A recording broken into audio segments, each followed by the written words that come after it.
The house that never sleeps. Everyone in the town avoided the old house at the end of Raven Street. It stood there like a breathing thing, its windows dark but never empty, its walls stained with years of rain and secrets. People said no one ever lived there for long. Some said the house was cursed. Others whispered something worse, that the house was awake. I didn't believe in such stories until I moved in. The first night was quiet. Too quiet. The air inside felt heavy, like it was pressing against my chest. Even when I lay down, my body refused to relax. The wooden floor creaked softly, not like normal old houses, but slowly, deliberately, as if someone was pacing just outside my room. I told myself it was just the house settling. Still, I couldn't sleep. My eyes burned with exhaustion, yet every time I closed them, I felt watched. At exactly 2:17 a.m., the first sound came. A soft knock echoed from inside the walls. I sat up in bed, my heart hammering. The knock wasn't on the door or the window, it came from behind the walls, slow and rhythmic, like fingers tapping from the other side. Knock, pause, knock. I held my breath, listening. When I finally gathered the courage to stand, the knocking stopped. The silence that followed felt even louder. The next night, it was worse. As soon as I turned off the lights, whispers began crawling through the hallways. They didn't form words at first, just broken breaths and distant murmurs. The shadows in the corners of the room stretched unnaturally, twisting against the walls. My phone screen flickered, lighting up the room by itself. On it was a message I didn't send. "Why are you trying to sleep?" My hands shook so badly I dropped the phone. The house groaned, long and low, like it was disappointed. By the third night, the house started moving. Doors that I locked were open by morning. Furniture shifted slightly, always facing my bed. The mirror in the hallway showed reflections that lagged behind my movements. Once, when I brushed my teeth, I saw someone standing behind me, tall, thin, smiling too wide. When I turned around, no one was there.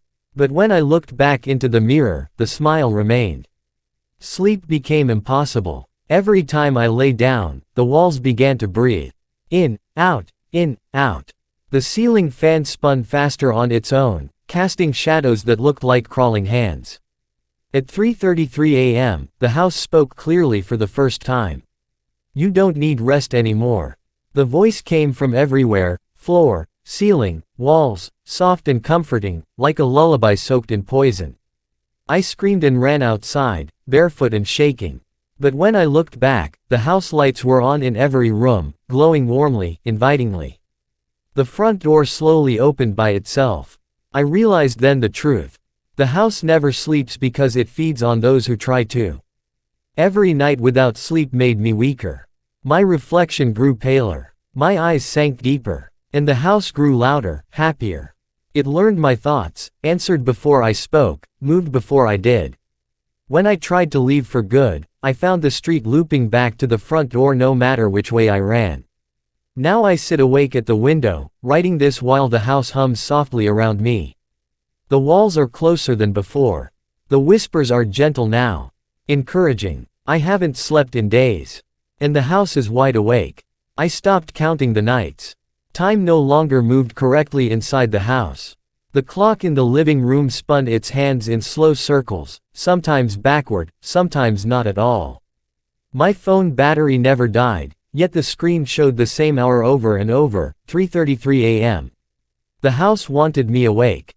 It needed me awake. Whenever my eyelids grew heavy, the walls responded. A sharp bang would explode from the ceiling. The floor would jerk beneath my feet. The lights would flash violently, throwing shadows that crawled like living creatures.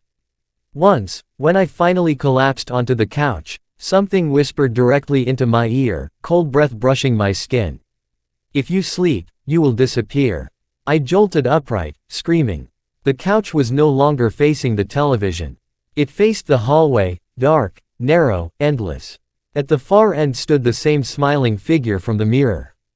It didn't move closer. It didn't need to. The house moved instead. The hallway stretched. Each step I took felt heavier, like the air itself was thickening. The walls pulsed gently, veins visible beneath peeling wallpaper. The house was alive, alive and tired of pretending otherwise. As I reached the end of the hall, a door appeared where there had never been one before. The wood was scratched with deep nail marks, layered on top of each other, hundreds of them. I heard crying from inside.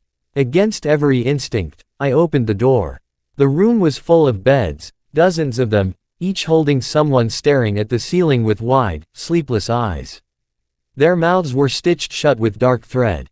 Their chests barely rose. One of them turned slowly toward me and clawed at the sheets, trying to scream. A voice filled the room. They slept. The door slammed shut behind me. The lights went out. Hands burst through the mattress beneath me, grabbing my wrists, my ankles, my throat. I fought wildly, screaming until my voice broke. Suddenly, everything stopped. I was standing in my bedroom again. But the bed was different. It was perfectly made, clean, waiting. The house had learned patience. Every night after that, it tested me. It showed me memories that weren't mine, people moving in, people unpacking, people laughing their first night. Then the scenes shifted. Sleepless faces, bloody fingernails, bodies carried into the walls themselves, swallowed whole. The whispers became kind. Rest just a little. We will keep you safe. My reflection no longer copied my movements. It watched me. Sometimes it blinked when I didn't. Sometimes it smiled when I cried. I stopped recognizing myself. On what I think was the 7th night, or maybe the 70th, I heard scratching beneath the floor. A slow dragging sound, circling my room. Then the floorboards began to lift. Fingers pushed through the cracks. Dozens of them. The house was ready to take me. I ran. Down the stairs, through hallways that twisted into impossible shapes. Doors slammed shut ahead of me. Windows sealed themselves with black veins of wood. The house roared, a deep angry sound that shook dust from the ceiling. Stay awake. I reached the front door and yanked it open. Outside was not the street. It was another hallway. The house had no exit anymore. Now I sit in the corner of my room, my back against a wall that feels warmer than before, pulsing like a heartbeat.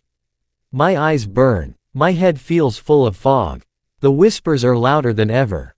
The bed is moving closer. And I don't think I can stay awake much longer. I don't remember when my body stopped obeying me. My legs trembled constantly, not from fear but from exhaustion so deep it felt carved into my bones.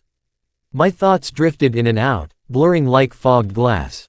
The house knew. It always knew. Every time my head dipped, every time my eyes fluttered shut for even a second, it reacted immediately, walls slamming, lights screaming to life, nails scraping along the ceiling like something crawling upside down. The house would not allow dreams. It wanted consciousness. Raw, painful awareness. The whispers no longer came from the walls. They came from inside my skull. Soft voices layered over each other, hundreds speaking at once, all calm, all patient.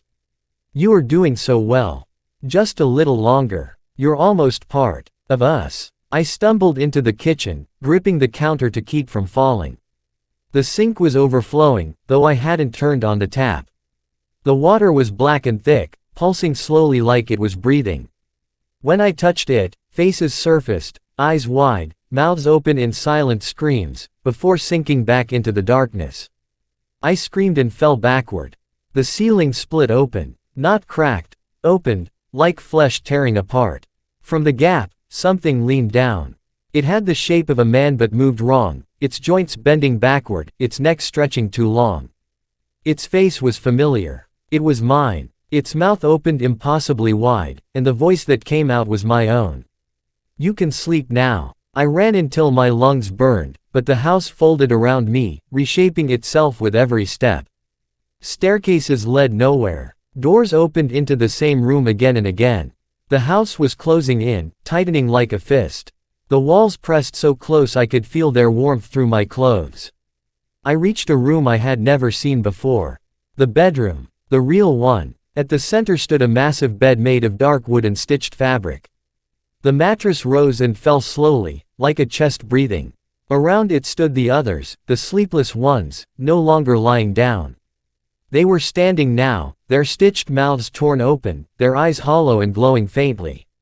They were smiling. The house spoke, not in whispers now, but in a deep, satisfied voice that shook the floor. "This is where you end." I tried to scream, but my jaw locked. My body moved on its own, dragged toward the bed by invisible hands. The mattress split open, revealing a darkness so deep it swallowed the light around it. Inside, I saw memories, every night I had fought sleep, every moment of fear, every second of awareness the house had stolen from me. The house fed on suffering. Sleep was escape, awareness was pain, and pain was nourishment. As my body sank into the bed, I felt threads pierce my skin, stitching me into place. I felt the house breathing through me, using my heartbeat, my thoughts, my terror. The others leaned closer, their voices finally breaking into screams as they welcomed me. But something went wrong. For the first time, the house hesitated. In that brief moment, my exhaustion won. My eyes closed. The house screamed. The sound was unbearable, walls splitting, lights exploding, the floor buckling beneath me. The bed convulsed violently, rejecting me like poison. I was thrown onto the floor as the house began to collapse inward, choking on silence. I slept. Just for a second. When I woke up, I was lying on the street outside Raven Road. Morning light burned my eyes. Birds were singing. The house stood behind me, quiet, still, dark, empty. They demolished it a week later. No bodies were found. No records of past residents existed. The town forgot. But I didn't. Because sometimes, late at night, when my eyes stay open too long, I hear it again. A familiar hum. A patient whisper from the walls of my own bedroom. Stay awake. And I realize with terror. The house didn't die. It learned how to follow.